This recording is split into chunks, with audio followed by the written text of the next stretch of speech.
you the truth? Diyan mo malalaman na hindi kayo magkapatid ni Annalyn. Na siya lamang ang tunay na anak ni Robert. Yung anak niya sa labas!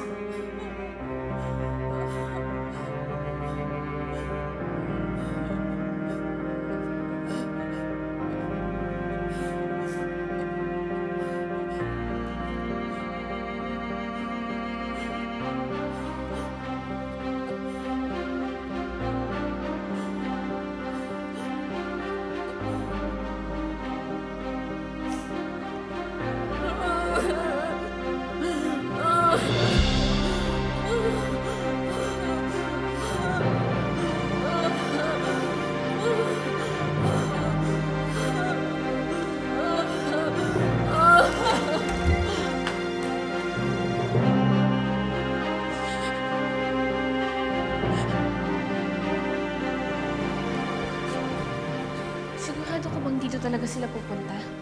Oh, yun yung sabi ng pulis na babae. Dito daw yung mag-ina. Ba't mo sila pupunta dito? Yun nga rin yung pinagtataka ko eh.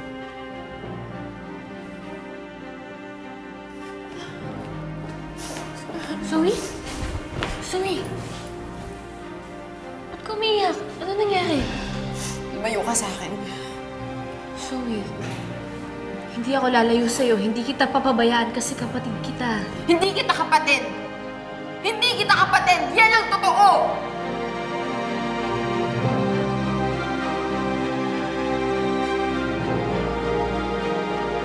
Hindi mo man ako tinatanggap bilang kapatid mo. Pero para sa akin, kapatid kita.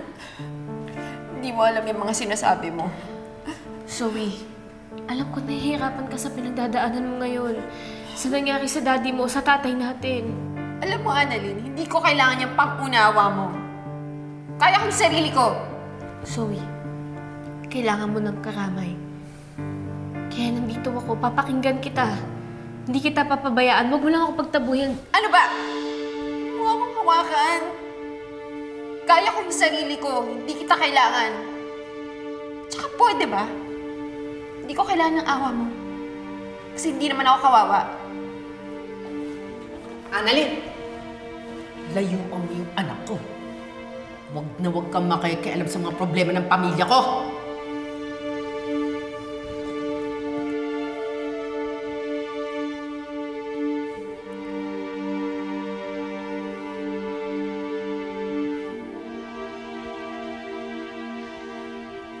Nak, ready ka na ba pumunta sa mall?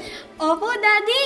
O, tara na. Daddy, bilhan mo ako ng favorite ice cream Basta ko. para sa'yo, baby. Yung vanilla, gusto ko. Oo, sige.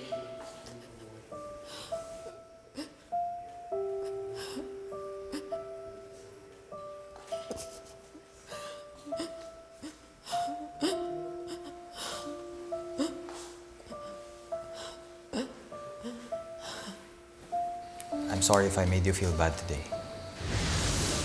Huwag ka masyadong magpuyat, ha?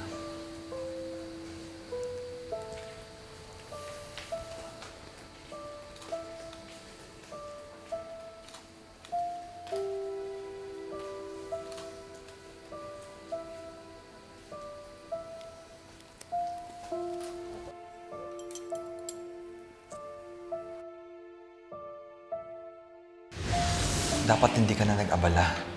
Dahil kahit na ilang beses kami mag-date ng mom mo, it won't change anything between us.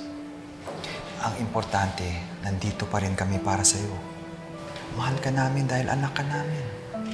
Thank you that you were there for me. Na kinapihan mo ako against those people na kakampi ni Annalyn. Thank you, Dad. Of course, ipagtatanggol kita. Anak kita eh.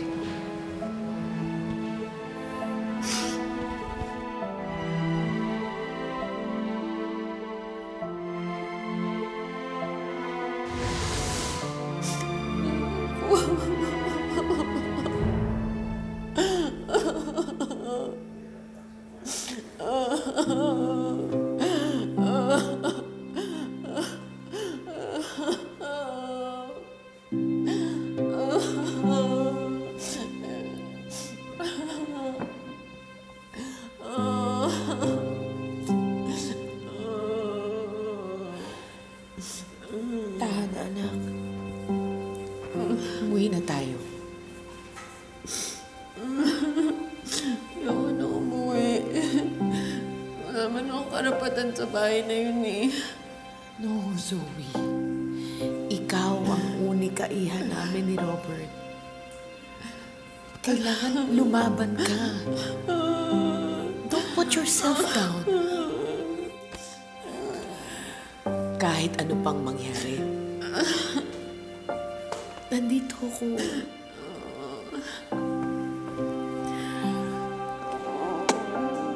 Mahal na mahal ka ni Mami.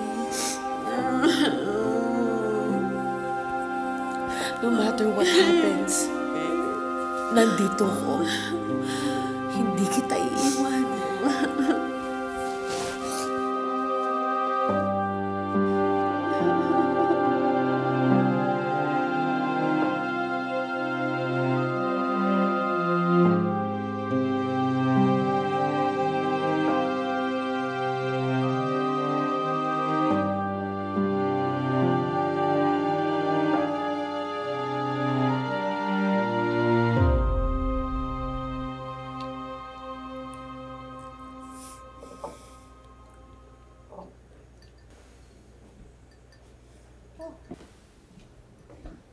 Oh, anak.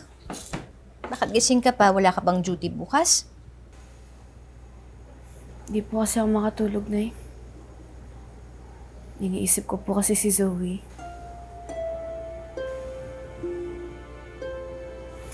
Sa nangyayari po kasi ngayon, Nay, sobrang nag-aalala po ako para sa kanya.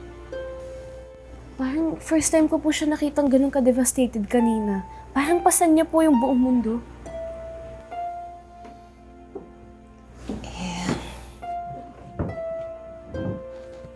Natanong mo ba sa kanya kung anong dahilan? Gusto ko po sana pero hindi ko po magawa eh. Lagi niya po kasi ako pinapaalis. Parang kanina po, kaninang umaga may pinapanood po siya sa laptop niya. Tapos gusto ko po makita, nagalit po siya sa akin. Gusto ko lang naman po makita kasi baka mamaya yun po yung CCTV footage ni tatay eh. Alam mo anak, yan din nga yung iniisip ko eh. Hindi kaya may kinalaman yung hard drive dun sa problema at sa gulo ni Zoe?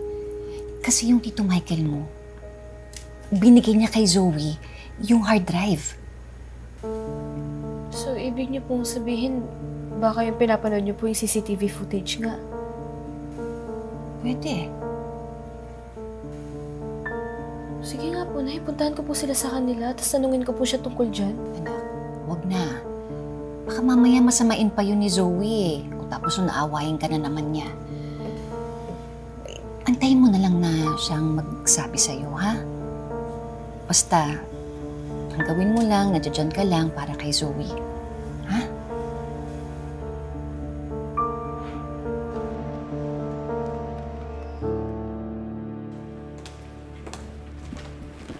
Anong ginagawa mo dito? Zoe, gusto lang kita kamustahin. Mabuti naman. Okay na ba? Zoe, hindi ka kasi pumasok eh, kaya pinuntahan na kita dito. Gusto lang kitang i-check. Ano bang pake mo kung di ako pumasok? Zoe, gusto lang naman kitang tulungan eh. Ano ba nangyayari? Alam mo, Annalyn, wala ka nang maitutulong. Kung gusto mong matawa ako sa'yo, just leave me alone. Umalis ka na. Zoe, yung tungkol dun sa hard drive. May kinalaman ba yung mami mo dun?